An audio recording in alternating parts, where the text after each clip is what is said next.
You took everything from me. I don't even know who you are. You will. The Cinik Radio Podcast.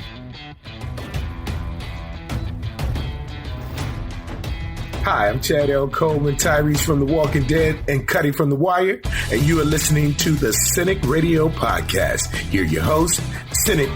Hey, the facts are Spider-Man belongs in the MCU. Sony was delusional thinking they didn't need Marvel, and now he's back. And we, the fans, are 100% proudly responsible for that. Igrihe. As long as DC wants to make dark and gritty movies, they're going to lag behind Marvel in every category. And Ryan. Batman vs. Superman is objectively better than Infinity War. IG, did we just forget Kim? You guys completely suck. This is the greatest show of all time. You are listening to episode 148 of the Cinik Radio Podcast, and I'm your relocating, crash-surviving, COVID-beating host, Cinik. And joining me, as always, my co-host, Igrihe and Ryan. And on this week's show, we are breaking down Falcon and Winter Soldier, Episode 1, A New World Order, and Episode 2, A Star-Spangled Man. So let's get right into it. Episode 1, IG, they do a little bit of foreshadowing back to Endgame as Cap asks, how does it feel? And Sam answers, feels like somebody else's. Did you think at any point Sam was going to return the shield? Well, I thought either was going to return it, or maybe he was going to just hang it up on a wall somewhere, or maybe he was just going to, serve sushi on it or something. But he definitely didn't seem like, at least originally in the beginning of this, that he was going to, start carrying the shield around as part of his Falcon getup. It just didn't seem like that was somewhere he was going to go. But, there are any number of possibilities otherwise. I didn't honestly think it was going to go the way it went. But I certainly didn't envision him carrying it right away either. I mean, Ryan, considering that Bucky is already a super soldier, like Steve, and has the metal arm, do you think he would have been a better choice to pick up the Cap mantle? No, only because he's effectively a war criminal, and even though he's been pardoned, I think they do a really good job in the show of showing that Captain America it's more than just a man, but it's a symbol, and it's supposed to symbolize the best of America and our ideals and what we have to offer. So I feel like even if Bucky's redeemed himself and he's on the right track, I think in name, I don't think he could carry that mantle. Maybe in his actions he can, and I think we're seeing that he and Sam on some level are trying to do that, or trying to figure out how to do that. But I don't think he could carry the mantle in name. I just don't think it would work for PR purposes. Well, and you see it, Bucky is still a very broken man. He has court-ordered psychiatric care. He still is sleeping on the floor, can't go out on a date without there being some sort of disconnect in the conversation. He's a broken dude. They both look up to Steve, but there's no way that Bucky could ever obtain that height, as far as he'll just shoot you. At the end of the day, I mean, he'll just shoot you. He doesn't have time for it. He's not going to right or wrong. There's not going to be a second to weigh that out. He's going to react, and those old instincts are going to kick in, and, it's Endgame. Not only do we get a Rhodey sighting in the episode, IG, but we get the return of Bedrock, played by UFC legend George St. Pierre. Did you get the sense that Marvel's pulling out all the stops to connect the MCU with the, I guess you would call it the MTU, further improving storytelling moving forward? Are the shows and movies going to become seamless? I think if they're really going to plan on making it work, I think the best thing that they can do would be to try and cut the ties between this is TV stuff and that's movie stuff. If you're going to have characters that were in the movies having their own TV shows, like Falcon and Winter Soldier, Loki, WandaVision, those types of things, you really have to involve a lot of the things that were in movies, even if they were only in movies for a moment. Having that tie-in really does help quite a bit, because, us uber nerds go, oh, look, it's that dude. And we get all excited and stuff. So having those things around is, I think, of the utmost importance. It's really going to draw people in to have those things happen. Yeah, I like that. It was a nice callback to the Winter Soldier movie. I love George St. Pierre. I'd like to see him in more stuff. He does a lot of those B-rated fighting prison / movies. I've seen him show up as villains other places, but at the end of the day, he's a really good guy, and I'd like to see him get more work since his fighting days seem like they're over. Ryan, Sam's first mission was to stop a hijacking, save the prisoner. It was high stakes with very little backup. Did it kind of remind you at the same time, like, hey, this dude really doesn't have any powers. He's just a guy with some wings that can fly, no enhancement, and he's very much on his own at this point. It's interesting. I don't know that I had that thought while it was going on. I was more thinking, wow, Disney's going to spend, Disney's not holding, they're not pulling punches as far as the characters or money. That was an expensive, kind of opener for a television series. Yeah, there are shows whose budget for the entire season is probably not what that scene costs. But yeah, that is an issue for him. And I wonder how this will play into his story, because you're right. It's like he's not superpowered. He has something, and it's not even like Iron Man, because like at least with Iron Man, like Tony Stark's superpower in a way is his money and his brilliance, and not that Sam's not intelligent, but Tony Stark is genius level, one of the most intelligent human beings on the planet, and able to, and the Iron Man armor just seemingly protected him from everything, where I feel like with Falcon, he's not really protected. It seems like those wings are pretty advanced, but like he doesn't really have a lot to rely on. So I think they do have to showcase his, and which they do, I think, do a good job of showcasing that he's got pretty good martial arts skills and he is a soldier. And so I think they have to lean into that, because they've got to show that he's super capable and competent with or without the wings, and the wings just make him an Avengers level hero. But yeah, it's always a risk because he's not super powered. Yeah, there was a Saturday Night Live skit about Black Widow just being able to kick. Yeah. And it kind of remind me of that. Yeah. Like going forward, we do see Sam quite a bit without the wings. Yeah. He only seems to throw it on like kind of like Batman time. It is a little worrisome to me that he's kind of out there on his own when you're not. I wish he had more Iron Man like armor where everything was covered and a headshot just wouldn't be the end. IG is Torres' character, who's Sam's main contact with the Air Force, a little problematic to you. I mean, he's always asking questions, live streaming, kind of, he asks about Cap, and then he's kind of breadcrumbing Sam into this flag smasher conflict.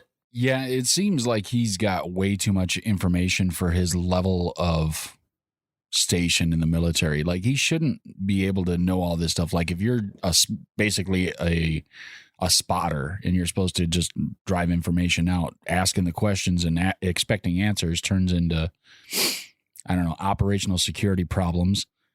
And maybe he's getting those problems for something else. I mean, I think he's going to end up being a bigger problem than it has shown to be so far. I think that they're very kind of breadcrumbing, looking around to see that he's probably going to be feeding information somewhere that he shouldn't be feeding information. But maybe not. Maybe he's just a really good soldier and he wants to help and needs or wants more information or thinks he deserves more information. But something seems kind of off about it. And the fact that they were right there on the ground and could provide the kind of intel they could is like, do they all get Iron Man suits too? Why don't they just go do it themselves? Because they shouldn't just have been right where they needed to be immediately. Something seemed off about that. Yeah, that relationship has every hint of every bad relationship anybody could be in. Like, oh, so where were you last night? Oh, you were with Ryan? Can I contact him to find out? Where's Cap? I hear he's on a base and on the moon. Torres gives me bad vibes all the way through. We get our first look at the Winter Soldier as the show beautifully touches on what happens after the mission. What happens to our heroes when there's a lack of bad guy to punch? I mean, they're just there on their own. Based off of James's life, does it seem to you, Ryan, that he's kind of like walking the wire as a hero? He's vigilante. Cap was probably right to give the shield to Sam, despite Sam not really wanting it. If they were standing there and Bucky wanted it and Sam didn't, do you think Cap was right on just giving Sam the shield? Yeah, no, I think like we said before, I think Bucky's got a lot to work through. And so it's not that he can't be a hero and it's not that he can't redeem himself. And it remains to be seen how the show handles it. But I think so far, I think episode 1 does a great job of establishing his the trauma that he's been through, and that he's trying to work through it, and that he's having a hard time of it. And I think as the show moves on, it drifts away from that. And maybe it's that he's a guy that needs action. When he's got action, he can compartmentalize. And if he doesn't have action, that's when he has to deal with the stress and the trauma, and it becomes hard for him. So I'm on the fence as far as whether I think it's a good or bad thing how the show goes. But yeah, I think it does a great job of showing that he's really struggling and having a hard time. And I think I really like the scenes with him. It humanizes him. It shows him being kind of vulnerable. But yeah, definitely, like, I think Cap made the right decision giving it to Sam. I don't think Bucky ever should be ever will be worthy of the shield. I think it just doesn't work on a number of levels. Do you think Cap was Bucky's anchor, and now that he's gone, it's like, I don't know which way it's going to go with this guy? I want to think that his time in Wakanda ended any chance of him going full on heel again. Like, I feel like, I don't think he's on the fence of am I going to be good or bad? I think it's more, is he going to heal himself enough to actually be a hero? He's somebody who has the ability to be a great hero and to be, a force for good. And so I think it's more about, can he find himself at a level where he can be a hero, and also, be a hero that does the right thing? Because I think we also see that he's the type that, like, what, fuck it, well, I'm just going to go in guns blazing. And there's situations where, maybe you don't need to do that. Maybe you don't need to kill everyone. So yeah, I don't know that it's an issue of him, it's a good or bad thing for him as much as it is like, is he going to find himself and be the hero that he can be? And yeah, I think Cap was his anchor, but then he needs to realize that he doesn't have that anchor physically anymore, and that he needs to find other things to reach out to. And I think that even the therapist kind of alludes to the fact that he doesn't have friends, and I think he needs friends. And Sam is somebody there who they can bond over both not having Cap. And so, and which is, I think, where the show is headed, that they do kind of, it's almost like a codependency because they both have lost their best friend. IG, getting more of a look at growing up Bucky, he's befriended a grieving old Asian man named Yuri, which we find out later Bucky killed his son when he was the Winter Soldier. Do you see that friendship is kind of driven by, it reminds him that his past actions have consequences? I think that's exactly what it is. I mean, you see a lot of stories, especially from like previous conflicts that the United States have been in, where something happens and somebody from one side or the other goes back later in life to try and make amends.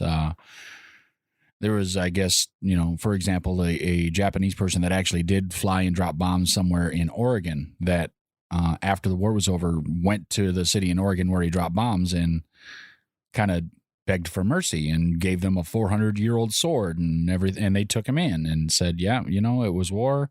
Things were going on, but here we are.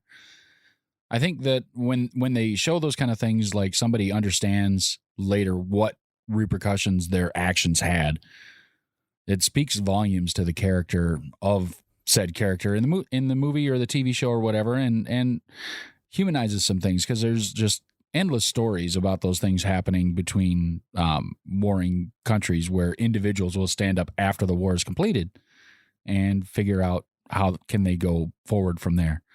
It's kind of a cool thing, and it kind of, like, especially to a veteran like myself who knows those kind of things happen, it humanizes it even further. So it's kudos to Disney for doing it that way. Now, Ryan, I know that you're a pay-for-play superhero on the side. What do you mean they don't get paid? After Sam goes home and unsuccessfully tries to get a loan for the family business, we find out that some of the Avengers might need a Kickstarter. The more shocking to you that the heroes are broke, or the blip might stop you from getting a loan? It was both funny and kind of one of those things where, I'm sure there are tons of satire type videos of of what how do superheroes kind of make a living. And so, yeah, it's kind of funny that they did address it, and it makes sense then that, yeah, if there were real superheroes, they would either, like the boys, be owned by some large corporation, or, be signed up for government contracts. So it kind of makes sense. And it's kind of cool that they did address it. It's one of these things. My only fear with the show is that the first episode did a really good job of establishing a lot of really interesting things. And I don't know know that it's going to pay off on all of those things. And kind of having the benefit of seeing some of the show, I'm just a little nervous about how they're going to pay it off. But I think the idea that he can't get a loan, and the idea that the blip has created all these issues, it makes it interesting, because I think the blip, what would have been frustrating is that, the blip is like a game changer. And if they just would have kind of glossed over it, for future movies and shows, would have sucked. So it's kind of nice that they're actually addressing it and then using that to then move things forward, because it's a life and world changing event. So I like where they're going. I just hope that it's not a situation where it's like, oh, we're going to address the blip, but then we'll never come back to it. But obviously, like, a large part of the show has to do with the repercussions of the blip and the, government and world's response. So obviously they're not going to, gloss over it, but I do like that they're really taking it and making something out of it.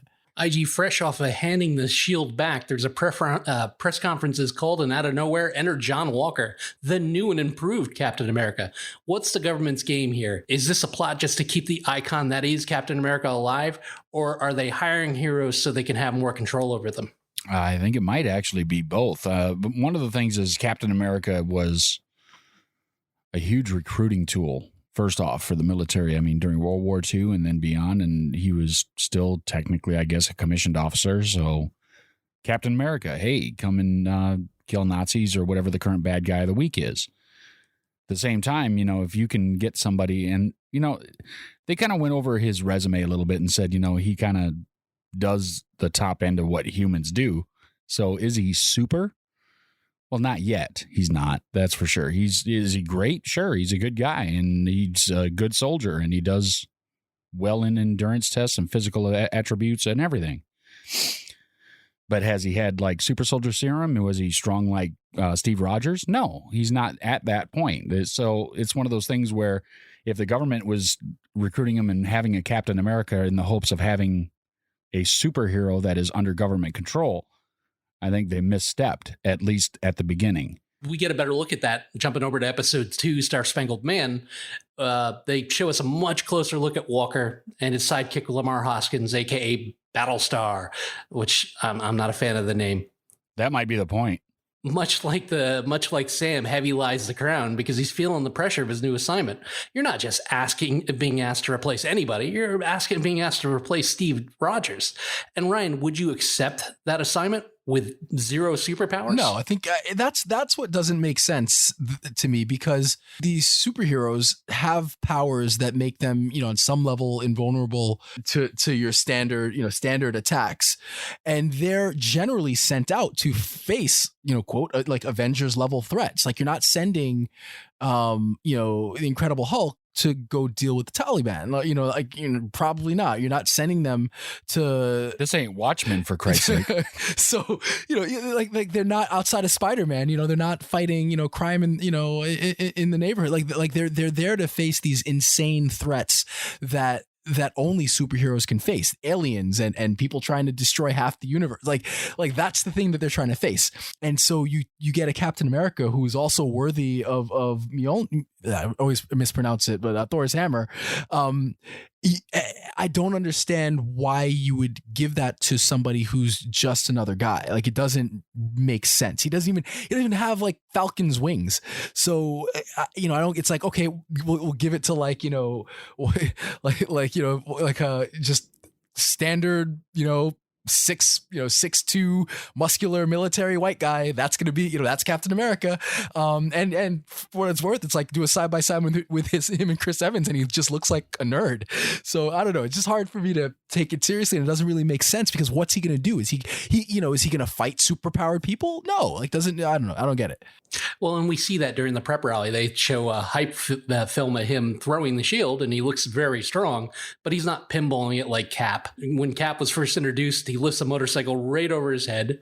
He's knocking heavy bags apart. We see John Walker, and he's just punching bags, and he looks like he might be slightly enhanced, or maybe hits the gym every once in a while. It's like saying to somebody, hey, here's the Batmobile, go fight crime. It's like, okay, well, I'll drive around and look cool in the Batmobile, but what happens when the shit goes down? You better be ready. The Battlestar problem. The internet raised its woke head and took issue with the show by Battlestar being yet another African-American person put in second place. to the vet John Walker. Do you think it's relevant, or does it add diversity to the story? Is this a problem? I don't really know. I haven't seen it enough where I feel like, oh, well, this was done on purpose. I don't think it's a problem because your lead is black. You know, your lead is black with a white sidekick. So, okay, if like the kind of his somewhat antagonist is white with a black sidekick, I don't see where that's a problem. I like, you know, at the end of the day, I think I see where the show's going, and you know, again, it remains to be seen. But the way that it's handling race, obviously, we're seeing, you know, and there's certain stories there that it's trying to mess with. I think some of it's done more clumsy than others, but I think the show's trying to do. Also, not to mention that the showrunner's black, so you know, I think that the show is trying to handle race in a certain way. And I actually think that the kind of having, you know, if you're going to replace Captain America and it's not going to be Sam, you know, a black guy who, you know, Steve Rogers gave him and then they screwed him over when he didn't expect that they were going to go with the new Captain America, and they made it just another white guy with no superpowers who has no experience fighting aliens. And then they give him a black sidekick. I think it's supposed to be that way. Like, that's supposed to be what it is.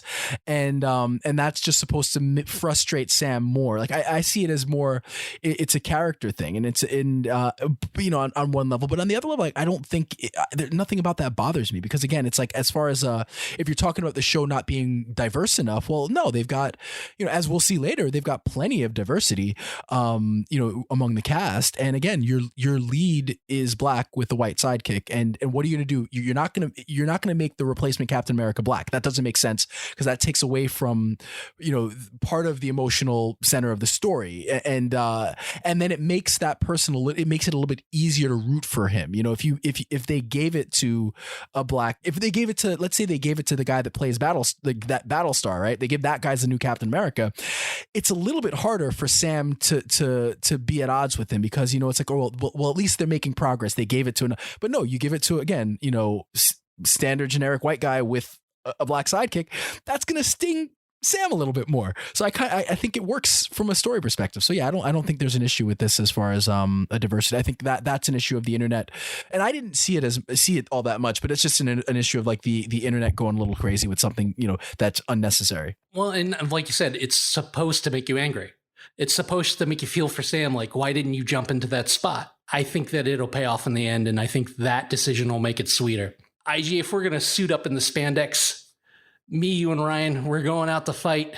Bucky and Sam divide the enemies into 3 categories. Which ones would you rather fight? Androids, aliens, or wizards? I don't know. I mean, I guess I'd have to see. It's probably not going to be wizards, because wizards have some crazy shit going on. Like, I've seen some of the stuff like Doctor Strange and all the people that came from that area can do. Yeah, no thanks. I'm not playing with those guys. They'll just put you in a hole where you drop for 7 years. So I'm looking at androids or aliens. So, you know, there are some aliens out there that I think might not be as big a problem, where androids, I think, would always be a problem. I would think out of the 3, probably aliens. Although some aliens, like, you probably don't want to mess with. So it might really depend on what they put out in front of me. If it's a certain kind of alien, it'd be like, you know, a bunch of Draxa destroyers that are completely literal and strong as shit. And no thanks, but, you know, maybe a bunch of rocket raccoons, even though he's really technologically advanced, he's still kind of an alien, you know, but he's little. Yeah, maybe I have a chance. Yeah, I don't know what I would decide, because aliens fuck space. Wizards, you saw what Doctor Strange did to Thor without even thinking about it. You know, moving him from place to place. He threw Loki in the infinite hole, and androids, I've seen enough Terminator movies that I just don't know which one I would choose. Ryan, Bucky and Sam have a complicated, combative relationship. They never quite seem to be on the same page, but are still a really decent team. Does that make it a little more intriguing to you, rather than them being high-fiving buddies and rooting each other on and just throwing out catchphrases? I like their dynamic. I think it's maybe a little too forced. I like the dialogue between them. I like the moments. I think actually sometimes you could just take out the dialogue because they have great chemistry, and sometimes you don't even need the dumb one-liners between them just to look like they really do have good chemistry together. So I think sometimes like it's taken, the writing takes it just a little too far, where it's like, okay, take it back, let them do it. They could do it without so many words to work with. But then it does kind of give you kind of like a Lethal Weapon vibe, or the kind of buddy cop vibe, which is like, they are at each other's throats and they're not buddy, but it works between them. And I like it. And they have the dynamic with Captain America. I do hope that they do, they still kind of focus on Bucky and his trauma, and that it doesn't just become fodder for jokes, and also just kind of tossed on the back burner that like, oh, he's perfectly fine now that they're, on missions. But otherwise, I think the relationship is good, and I like where it's going, and I do like the dynamic between them. It really does work to me. I've always looked at it like this. Good friends are supportive. They're there for you. They root for you. Best friends give you a hard time no matter how big your win is. And a perfect example was I was watching an Atlanta Braves game last night, and Freddie Freeman got his NL MVP award. And they said to Chipper Jones, well, what'd you say to Freddie about his NL MVP award? Did you congratulate him? He said, yeah, for winning it for a 60-game season. That's a best friend. IG, the battle against the Flag Smashers was definitely not going the Avengers' way. Then the GoBot Cap shows up with his friend Battlestar, and they join the fray, and they still lose. Were Bucky and Sam a little too reliant on Cap being the Star-Spangled Man with the plan? Well, maybe, but I think it's one of those things where I think they kind of went in underprepared, right? They weren't absolutely sure what they were going to be dealing with. And it just really worked out in a way that, I like seeing bad guys, especially when you have a series like this, that aren't so easily defeated. Because if you're even able to take one and capture them or something, then how hard is it going to be to get the rest? So, even though Cap showed up, John Walker, like he's not gotten anything yet other than, again, he's a superior soldier, but he's not a super soldier. Battlestar is nobody, really. He's just a guy who they put a fancy outfit on to kind of walk around and carry stuff for John Walker. But, the only one of the four of them that were there doing anything that has any actual power, and it's mostly granted from the arm that the Wakandans gave him, is the Winter Soldier, Bucky Barnes. There's some technological advancements with Falcon, but there's limitations to that too, because it's not like even Tony Stark made his wings. He got his wings from the government. We all know government funding. You're not going to get the best. You're just going to get the lowest bidder. Yeah, I had a real issue with that fight because, to quote Walter Sobchak, they look like a bunch of fucking amateurs. It didn't go well. They got their asses handed to them. GoBot Cap and Battlestar did nothing for the fight. I did like how he kept whipping the shield past Bucky, and then eventually Bucky just caught it and handed it back to him with his good arm. Not even with his normal arm, not even his mechanical arm. He just reached up and he caught it. Like, yeah, I'm enhanced and you're not.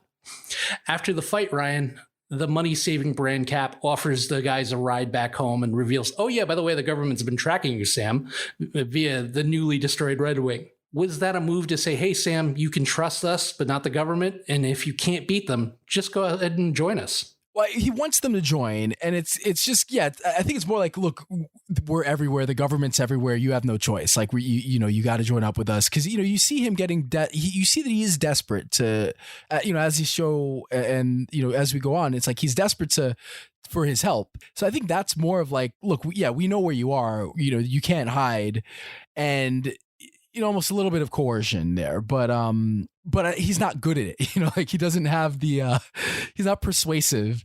And I think that's, it's another interesting thing is that, he doesn't have the interpersonal skills, I think, to make up for his lack of, superpowers. It becomes problematic because he just doesn't know how to deal with these people who have, clearly, if I was in his shoes, I think even I would know, okay, this guy might have a problem with me. I'm going to help. I've got to handle it tactfully. And I just don't think he has that.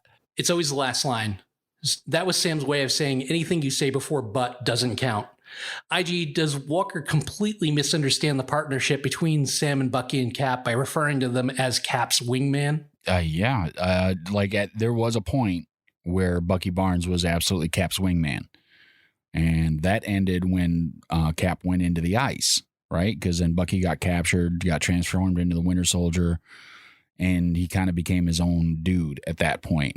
Sam, although kind of pulled into service by Cap, was in no way Cap's, sidekick. He again was another one of his own people. Like, did he happen to just kind of be where Cap was? Yeah, but that was just Avengers Initiative. That was those things. So just because you're in the same place with somebody, does not make you their wingman, does not make you their lackey. So, like, Cap in World War II did have his team. He had a group of people that followed him around and did missions and everything, and that's great.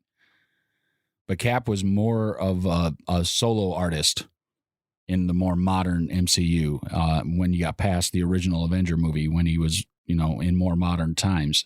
And I think John Walker misses that point completely. He's living on the story that is put in the Smithsonian with the Captain America, like, Life of a Soldier display that they had going on there. And he had an idea of, if I'm going to be Cap, I need a team of wingmen. So, like, he automatically got them to grant him basically Battlestar, and he's going to see if he can get some more people to add to the team. I mean, why not? It's a smart plan for John Walker, but these are the wrong guys to go after, I think. Well, it's a bit of hubris because, they're calling me Cap. Why don't you just get in line with me? It would be interesting, and maybe I'm going too far down the fan theory hole, but it'd be interesting that they were putting people in Cap's life like Sharon Carter and keeping Natasha close to him, because when he met Sam, he was really alone.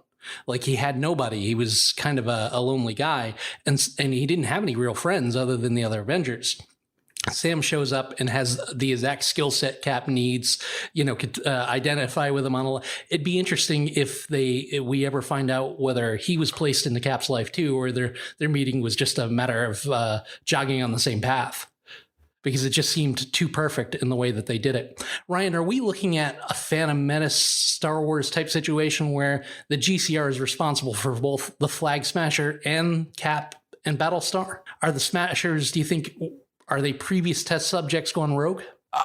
I mean, that's not what I took out of it. That they're, but I guess it hasn't really explained, what, it seems to me more that they're very straightforward kind of villain, but not quite, it's kind of one of those situations where, they're villains, but they have a good cause. So then it's like the means versus, the ends. Like, if their end is good, can do the ends justify the means? And that seems to me to be the role that they're playing. But it would be interesting if there was more to it, if there was more layers to it, and that they were actually, test subjects gone rogue, and that there's something deeper. But at this point, no, for me, it just seems like these are guys that are, they somehow got access to, the super soldier serum, and they're able to better put their plan into motion, because they have these abilities that others don't. Maybe it's been a while and I'm just too chatty, but I was thinking the other day about the end of The Walking Dead. What caused The Walking Dead to fall apart? And what it was the introduction of Negan. He was too likable of a bad guy. Even though he bashed two of our favorites just to pieces in front of us and tore our hearts out, they made him too likable, too relatable, too much of the smartass bad guy. I think it tore the fandom apart, where half the team went Negan, half the team went Rick. I love what Marvel is doing, making these multifaceted, deep villains, making them sympathetic, making them relatable. But sometimes I worry that they're going to make them too relatable, and then maybe we're not quite rooting for Sam and the Winter Soldier. Maybe we're not quite on the page of Spider-Man because we relate with Toombs' day-to-day struggle too much. So it'll be interesting to see them kind of keep that balance going forward. IG Bucky is arrested for missing court-ordered therapy, only to be sprung by the Pepsi cap. Once again, did Walker miss the point of, Bucky needs this therapy to kind of stay on track? He needs to talk to somebody? Or is this a case that he just sees Sam and ends to a means, and if they get killed in the next mission, so be it. I can still claim they were on my side and we got the job done. I think you're absolutely right on there that, John Walker just wants to make himself look good. And if he needs to stand on somebody else's shoulders to look tall, he'll do so. Trying to make sure that, Bucky Barnes gets the therapy that he so readily needs is not any part of John Walker's understanding, because like he's not aware of what court orders are there involving anybody. He's not aware of what other people need to get by. He's just saying, hey, I got a mission and the government tells me that I can use whatever power and my abilities and everything to get whatever I want. So I'm going to get whatever I want. Well, there's one person that knows about super soldiers than anybody. So we cut to black, Ryan. We jump to the facility to see Baron Zemo. What does this mean for our heroes going forward? Your rating and your thoughts on the first 2 episodes of the show. All right. So what does it mean going forward? I'll say this without knowledge of what's happened since. It puts them in a dilemma, because we know he hates super soldiers. There's a lot of super soldiers out there, and they need to figure out what's going on, where'd they get the serum, how are they, how are they operating the way they are, and who better to help them than Baron Zemo. So I think moving forward, there's going to be this kind of tenuous relationship between them and Zemo to help them. And I'm sure, and this I don't know, but I'm sure Zemo will try to find a way to get away, escape, and continue a life of crime, but or at least attacking aggressive acts against superheroes. So ratings for the 2 shows, I would say episode 1 I would give an 8.5. I really enjoyed that episode. I liked that, while it started off with a bang, there was a lot of character stuff, and I thought the dialogue was great, especially in that episode. I really loved the character work for both Bucky and Sam. I liked seeing kind of the other side of being a superhero from Sam's perspective, like trying to get a loan, working with his family, kind of dealing with some of the fame. And then with Bucky, just the dealing with trauma and trying to put his life back together and seeing the steps that he is trying to take. And I really enjoyed that. I think episode 2, I would give a 7.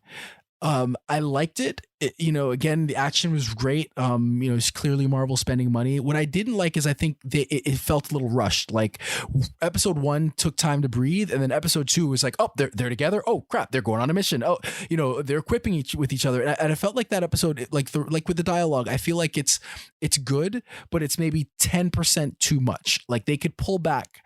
If they just pulled back a little bit, I think it would be that much stronger, because again, their chemistry is really good, and I really enjoy them together on the screen. But sometimes I just think the writing on it is just a little too much. So I'd say 8.5 for a first episode, 7 for the second, but I'm still really excited. And my only fear is that it's only 6 episodes. So what are they going to try to cram into that? Because there's a lot of groundwork laid in that first episode, but we know that every episode can't move at that pace. So I'm just a little afraid that how they're going to stick the landing.